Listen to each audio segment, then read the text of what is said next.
Las calles polvorientas de Bondoukou susurraban historias que darían forma a un continente. En esta pequeña ciudad del oeste de Burkina Faso, el joven Ibrahim Traoré aprendió sus primeras lecciones sobre la injusticia. Su padre, un modesto agricultor, regresaba a casa cada tarde con las manos callosas y relatos sobre compañías francesas que extraían oro de sus tierras ancestrales, mientras familias como la suya luchaban por las necesidades básicas. «Papá, ¿por qué los hombres blancos se llevan nuestro oro pero nosotros seguimos siendo pobres?», preguntó Ibrahim de 8 años una tarde abrasadora de 1996, observando un convoy de camiones mineros que pasaba rugiendo junto a su modesto complejo familiar. Su padre hizo una pausa, dejando a un lado su azadón. «Hijo, esta es la maldición de nuestro hermoso continente. Otros se dan un festín mientras nosotros pasamos hambre en nuestra propia mesa». Estas palabras resonarían en la mente de Ibrahim durante toda su infancia, cristalizándose en un ardiente sentido de propósito que más tarde se encendería por todo África Occidental. A diferencia de muchos de sus compañeros que soñaban con escapar a Europa, Ibrahim veía su futuro firmemente arraigado en suelo africano, pero en una África transformada, liberada de las cadenas invisibles del neocolonialismo. A los 17 años, Ibrahim tomó una decisión que sorprendió a todos en Bondoukou. En lugar de seguir el camino tradicional de buscar becas en el extranjero o unirse al éxodo de jóvenes africanos hacia Europa, se alistó en el Ejército Nacional. Su madre lloró, temiendo perder a su hijo en un conflicto. Sus amigos lo llamaron tonto por elegir el magro salario de un soldado sobre las oportunidades en otros lugares. «No entienden», le dijo Ibrahim a su amigo de la infancia Amadou la noche antes de reportarse al campamento de entrenamiento. «La revolución que comenzaron nuestros abuelos nunca se terminó. Alguien debe completarla». El entrenamiento militar en la base de Po reveló las cualidades naturales de liderazgo de Ibrahim.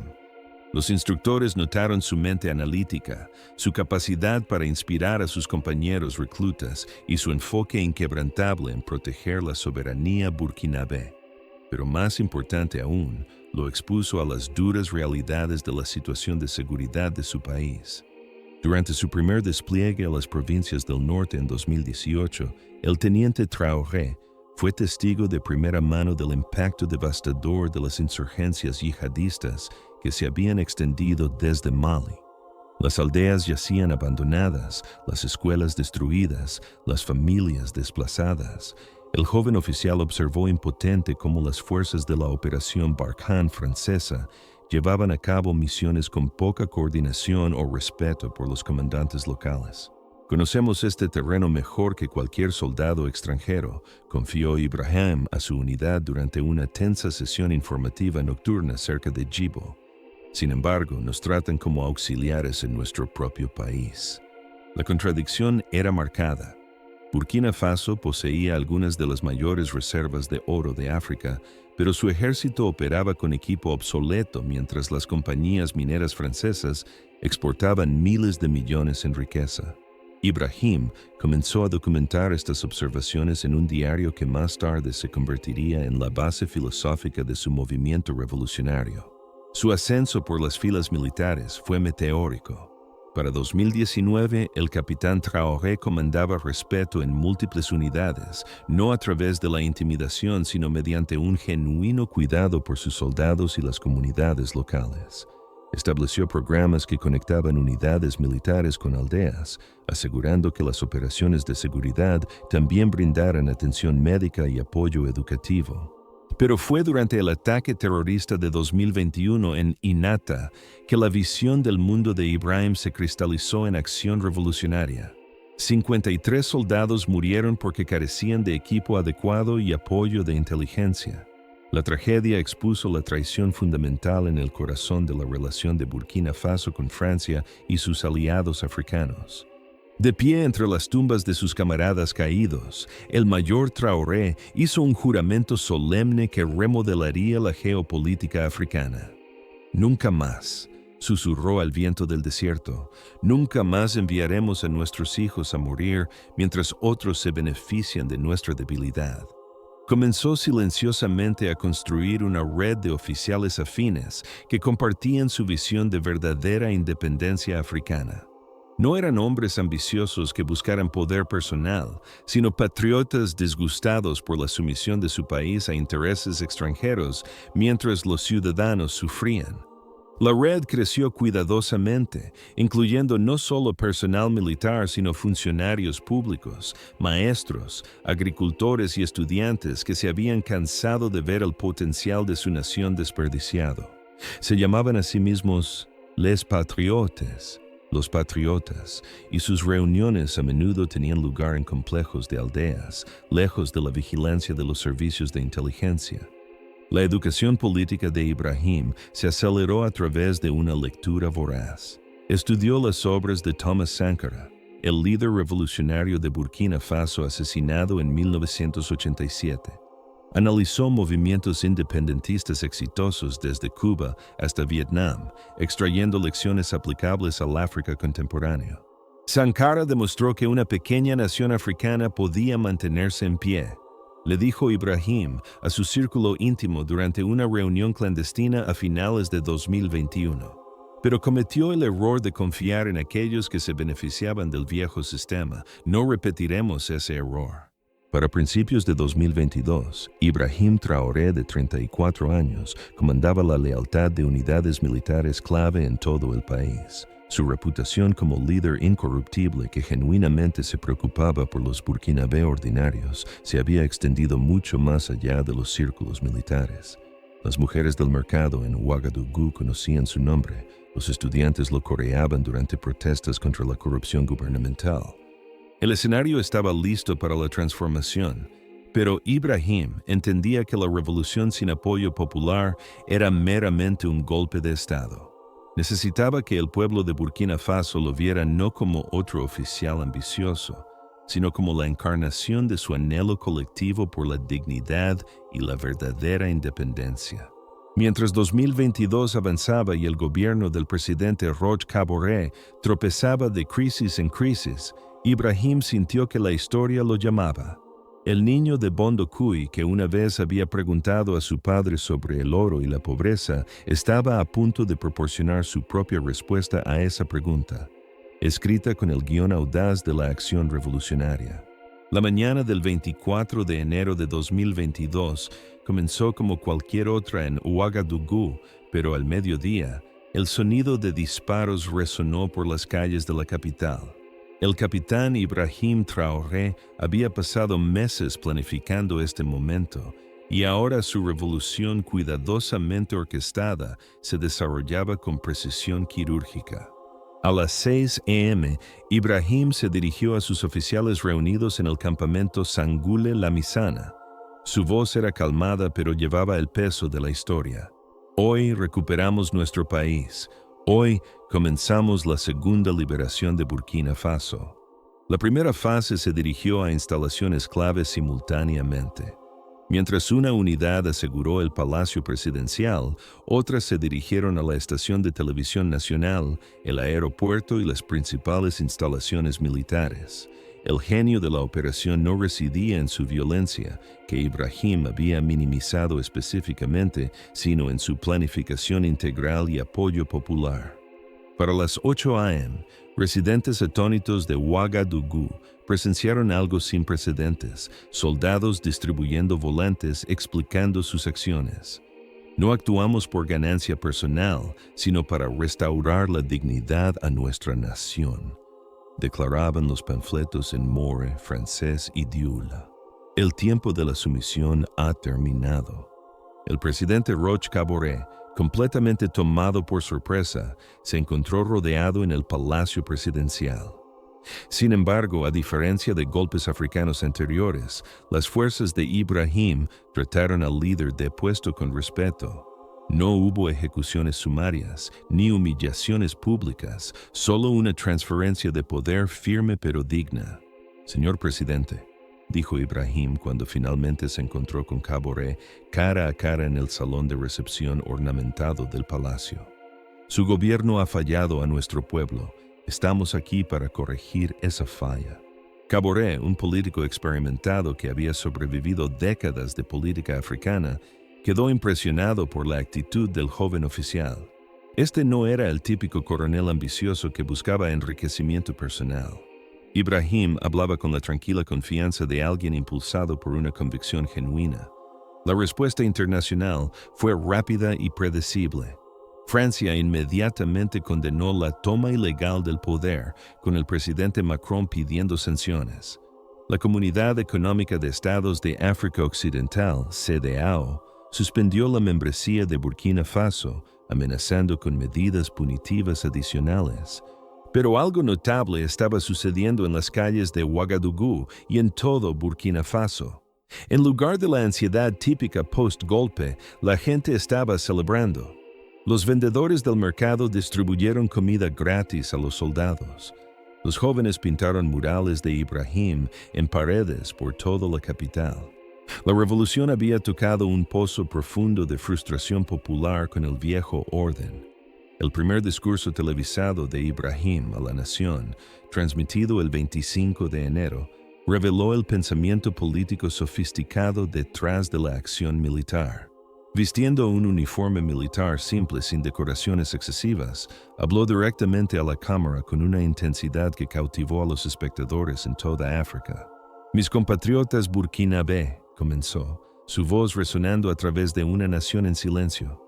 Por demasiado tiempo hemos aceptado que nuestros hijos pasen hambre mientras nuestro oro llena bóvedas extranjeras.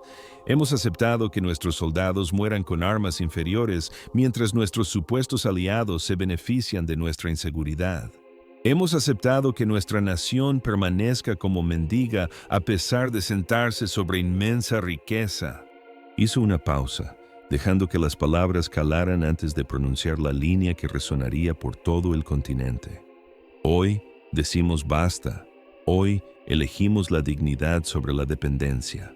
El discurso delineó un programa revolucionario que fue mucho más allá de la típica retórica militar. Ibrahim anunció planes para renegociar todos los contratos mineros, priorizar la seguridad alimentaria sobre las exportaciones de cultivos comerciales y reestructurar las relaciones con socios internacionales basándose en el respeto mutuo en lugar de la sumisión. Más dramáticamente, declaró que Burkina Faso trazaría un curso de política exterior independiente. Trabajaremos con cualquier nación que respete nuestra soberanía, afirmó, pero ya no aceptaremos asociaciones que disfracen la explotación como cooperación. En cuestión de días, el mensaje de Ibrahim estaba resonando mucho más allá de las fronteras de Burkina Faso. Las redes sociales en toda África bullían con clips de su discurso. En Nigeria, los estudiantes organizaron manifestaciones de solidaridad. En Mali, la gente lo comparó favorablemente con sus propios líderes militares. Desde Senegal hasta Kenia, jóvenes africanos vieron en Ibrahim a un líder que articulaba sus propias frustraciones con la subordinación continua del continente. El gobierno francés, alarmado por esta muestra de solidaridad africana, comenzó a presionar a aliados regionales para aislar al nuevo liderazgo burkinabé. Pero Ibrahim había anticipado esta respuesta. Su red de contactos en África Occidental, construida durante años de cooperación militar y relaciones personales, proporcionó inteligencia crucial sobre las maniobras diplomáticas. Más importante aún, Ibrahim entendía que el cambio duradero requería transformación económica, no solo retórica política. Durante su primera semana en el poder, reunió a un equipo de economistas, expertos agrícolas e ingenieros mineros para comenzar a reestructurar la relación de Burkina Faso con sus recursos naturales. El sector de minería de oro se convirtió en el primer objetivo. En lugar de simplemente nacionalizar operaciones extranjeras, una medida que habría provocado represalias internacionales inmediatas, el gobierno de Ibrahim exigió la renegociación de contratos existentes para asegurar una distribución más equitativa de las ganancias. No estamos en contra de la inversión extranjera, explicó Ibrahim a una delegación de ejecutivos mineros preocupados. Pero insistimos en que las asociaciones beneficien a todas las partes, no solo a accionistas extranjeros y élites locales. Este enfoque pragmático confundió a muchos observadores que esperaban el caos típico post-golpe. En cambio, Burkina Faso bajo Ibrahim demostró notable estabilidad y dirección estratégica clara. Los servicios gubernamentales continuaron funcionando, se honraron los compromisos internacionales, la economía mostró señales de confianza mejorada. Para marzo de 2022 quedó claro que Ibrahim Traoré representaba algo nuevo en la política africana, un líder que combinaba visión revolucionaria con habilidades prácticas de gobierno. El niño de Bondoukou no solo había tomado el poder, había articulado un nuevo modelo de independencia africana que otras naciones estaban comenzando a estudiar cuidadosamente. El golpe relámpago estaba completo, pero la verdadera revolución apenas comenzaba. Para septiembre de 2022, la influencia de Ibrahim Traoré se extendía mucho más allá de las fronteras de Burkina Faso. El joven líder se había transformado de una curiosidad regional en un fenómeno continental, inspirando una ola de cambio que los poderes establecidos ya no podían ignorar. El catalizador llegó durante la Asamblea General de las Naciones Unidas en Nueva York. Mientras la mayoría de los líderes africanos pronunciaron discursos predecibles sobre asociaciones de desarrollo y cooperación internacional, el discurso de Ibrahim electrificó el salón de la Asamblea y las plataformas de redes sociales mundialmente. De pie en el podio de la ONU, el presidente de 34 años habló sin notas, sus palabras cortando a través de las cortesías diplomáticas como una espada a través de la seda. La era de la extracción de recursos disfrazada como ayuda al desarrollo ha terminado, declaró a una audiencia atónita.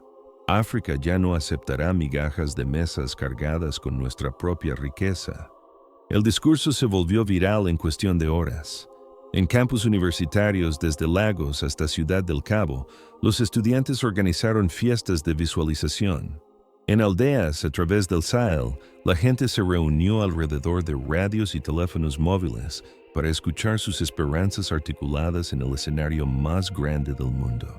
Pero las palabras de Ibrahim eran más que retórica. Estaban respaldadas por acciones concretas que estaban remodeling la geopolítica de África Occidental. Su gobierno había renegociado exitosamente 3 contratos mineros importantes, aumentando la participación en ingresos de Burkina Faso del 15% al 45%. Los fondos adicionales se canalizaban directamente hacia educación, atención médica y desarrollo agrícola. La transformación era visible. En aldeas que habían conocido solo pobreza a pesar de sentarse encima de depósitos de oro, nuevas escuelas se alzaban. Paneles solares alimentaban clínicas de salud que habían operado sin electricidad confiable durante décadas. Cooperativas agrícolas, apoyadas por programas de crédito gubernamentales, ayudaban a los agricultores a hacer la transición de producción de subsistencia a producción comercial. Estos cambios no pasaron desapercibidos en países vecinos, donde los ciudadanos comenzaron a hacer preguntas incómodas sobre su propia gestión de recursos. En Níger, estallaron protestas exigiendo renegociación similar de contratos de uranio con compañías francesas. Estudiantes malienses organizaron manifestaciones pidiendo a sus líderes seguir el modelo Traoré. La respuesta de los poderes establecidos fue rápida y coordinada. Francia comenzó a movilizar presión diplomática a través de CEDEAO, amenazando con sanciones económicas e intervención militar. Estados Unidos expresó profunda preocupación sobre la estabilidad regional. Medios internacionales de comunicación de repente descubrieron numerosas preocupaciones de derechos humanos en Burkina Faso que habían sido ignoradas por décadas, pero Ibrahim había anticipado esta reacción. Durante una reunión privada con su círculo íntimo en octubre de 2022, delineó la siguiente fase de su estrategia. Quieren aislarnos económica y diplomáticamente, dijo, estudiando un mapa de África extendido sobre la mesa de conferencias. Pero el aislamiento solo funciona si realmente estás solo. La solución era audaz. La creación de la Alianza de Estados del Sahel, AES, una confederación que inicialmente incluía Burkina Faso, Mali y Níger. A diferencia de las organizaciones regionales existentes dominadas por ex poderes coloniales, la AES priorizaría la genuina integración africana y defensa mutua. El anuncio, hecho durante una cumbre conjunta en Ouagadougou el 15 de noviembre de 2022, envió ondas de choque a través de capitales internacionales. Por primera vez desde la independencia, 3 naciones del Sahel se comprometían formalmente a coordinar defensa, política económica y gestión de recursos sin referencia a poderes externos. El discurso de Ibrahim en el lanzamiento de la cumbre capturó la importancia histórica del momento. Nuestros abuelos fueron divididos por fronteras coloniales trazadas en capitales europeas. Hoy, elegimos la unidad sobre la división, la soberanía sobre la sumisión. Las implicaciones prácticas fueron inmediatas y profundas. Las 3 naciones comenzaron a coordinar operaciones antiterroristas sin supervisión francesa. Establecieron una moneda común respaldada por reservas de oro en lugar del franco CFA vinculado al euro.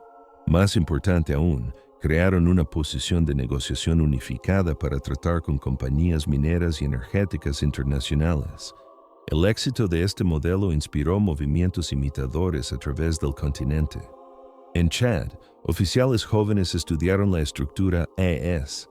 En República Centroafricana, organizaciones de la sociedad civil exigieron soberanía de recursos similar. Incluso en países más estables como Ghana y Senegal, partidos de oposición comenzaron a adoptar la retórica de Ibrahim sobre verdadera independencia. Para principios de 2023, lo que había comenzado como un golpe militar en Burkina Faso había evolucionado en un despertar continental. Las cumbres de la Unión Africana, una vez dominadas por discusiones de ayuda y asociaciones de desarrollo, ahora presentaban debates acalorados sobre soberanía de recursos y cooperación sur-sur. Los resultados económicos hablaron más fuerte que cualquier retórica política. Los países AES, a pesar de enfrentar sanciones internacionales y presión diplomática, mostraron tasas de crecimiento del PIB más altas que sus vecinos más internacionalmente integrados. Sus proyectos de infraestructura conjuntos, financiados por capital movilizado localmente en lugar de préstamos extranjeros, avanzaban más rápido que las iniciativas patrocinadas por el Banco Mundial. Ibrahim personalmente encarnó esta nueva confianza africana durante sus giras por los Estados miembros de AES. A diferencia de líderes africanos anteriores que viajaban con séquitos enormes y alojamientos de lujo, él volaba en vuelos comerciales y se hospedaba en instalaciones gubernamentales modestas. Su detalle de seguridad era mínimo, reflejando apoyo popular genuino en lugar de dependencia de protección externa. El poder simbólico de estos gestos resonó a través de África. Aquí había un líder que había desafiado exitosamente el orden establecido y vivido para contarlo. Más importante aún, su modelo estaba demostrando ser económicamente viable, políticamente sostenible y regionalmente inspirador. Observadores internacionales comenzaron a reconocer de mala gana que algo fundamental había cambiado en la política africana. Los viejos patrones de intervención externa, extracción de recursos y captura de élites estaban siendo desafiados por una nueva generación de líderes que entendía tanto la economía global como las realidades locales. Mientras 2023 progresaba, Ibrahim Traoré había logrado algo sin precedentes en la historia africana postcolonial. Había demostrado que la independencia genuina no solo era posible, sino rentable. La pregunta ya no era si otros países africanos seguirían su modelo, sino qué tan rápido se extendería la transformación. El niño de Bondoukou no solo había cambiado su país, había despertado un continente. 2 años después de esa fatídica mañana de enero, Ibrahim Traoré se encontraba en el balcón del Palacio Presidencial en Ouagadougou, observando el amanecer pintar el cielo del Sahel en naranjas y dorados brillantes. Abajo, la ciudad despertaba a posibilidades que habrían parecido imposibles apenas 24 meses antes. La transformación no era solo política, era civilizacional. La Alianza de Estados del Sahel había crecido de 3 miembros fundadores a 7 naciones, creando un bloque de más de 100 millones de personas comprometidas con la genuina unidad africana. El milagro económico que comenzó en Burkina Faso se había extendido como fuego por toda la región. En los mercados de Ouagadougou, los vendedores ahora usaban la nueva moneda respaldada por oro de AES, finalmente libre del franco CFA, que había mantenido a África Occidental económicamente atada a Francia por más de 6 décadas.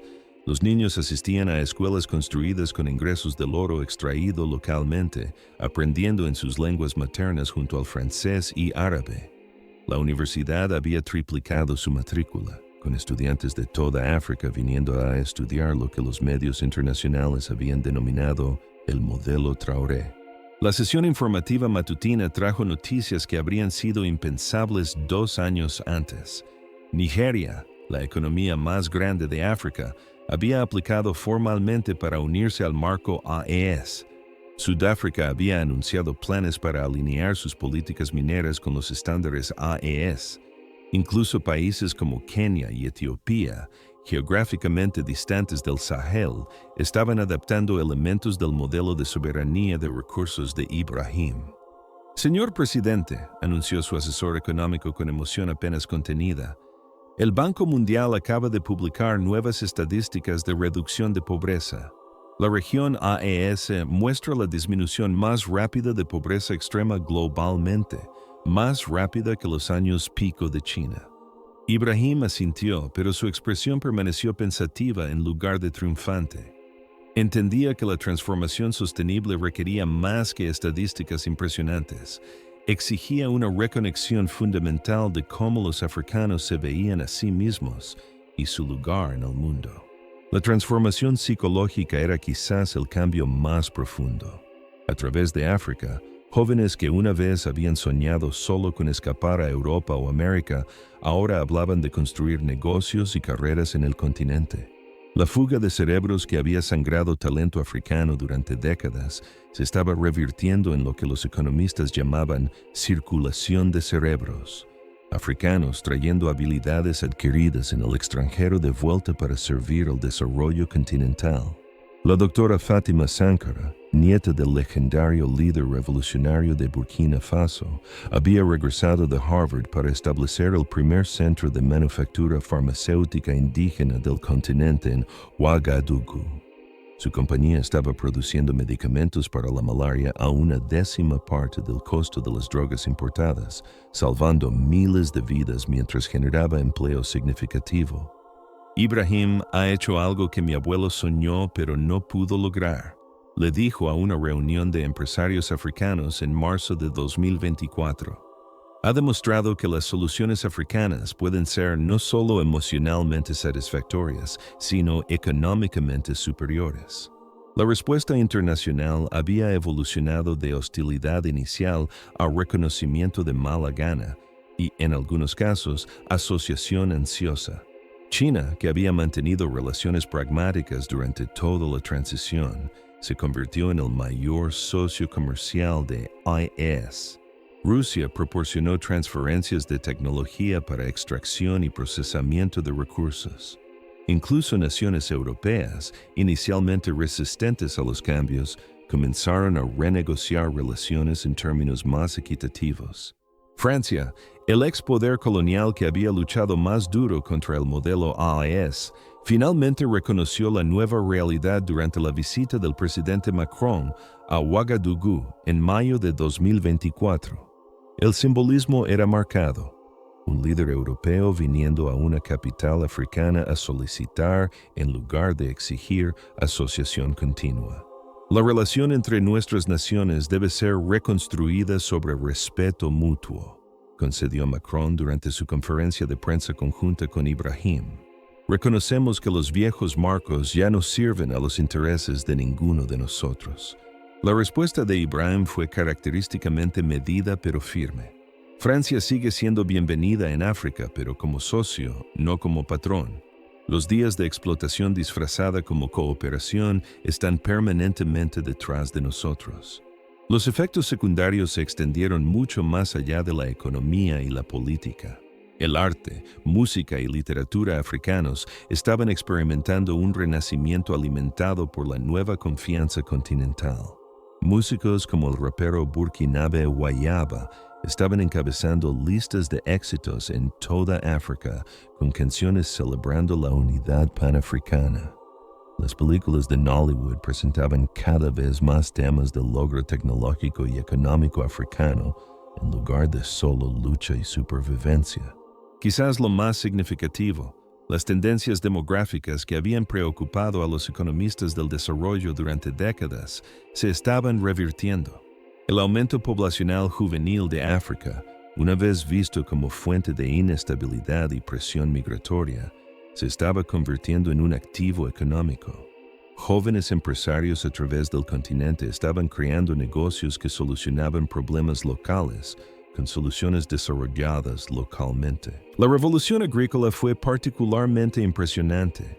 Usando técnicas desarrolladas en institutos de investigación EES, los agricultores minifundistas estaban logrando rendimientos que igualaban la agricultura industrial mientras mantenían la salud del suelo y la biodiversidad. La seguridad alimentaria, un desafío perenne africano, se estaba convirtiendo en excedente alimentario en muchas regiones. Mientras 2024 progresaba, foros internacionales que una vez habían marginalizado las voces africanas, ahora buscaban la participación de Ibrahim. Sus discursos en el G20, cumbres de la Unión Africana y el Foro Económico Mundial eran transmitidos en vivo por millones que veían en él un líder articulando sus más altas aspiraciones. Pero quizás la medida más reveladora de la transformación estaba ocurriendo en lugares como Bondokui, la ciudad natal de Ibrahim, las calles polvorientas donde un niño había preguntado una vez a su padre sobre pobreza y oro ahora vibraban con actividad económica. Una instalación de procesamiento de oro empleaba a 3,000 personas. La escuela local, reconstruida con ingresos del oro, estaba produciendo graduados que se quedaban para contribuir al desarrollo de su comunidad en lugar de buscar oportunidades en el extranjero. De pie en ese balcón presidencial mientras el sol despejaba completamente el horizonte, Ibrahim Traoré reflexionó sobre el viaje desde ese joven soldado enojado hasta el líder de una transformación continental. El niño que había preguntado por qué otros se daban festines mientras los africanos pasaban hambre en su propia mesa, había crecido para convertirse en un hombre que cambió para siempre los arreglos de asientos. El nuevo amanecer no solo había surgido sobre Burkina Faso, sino sobre África misma.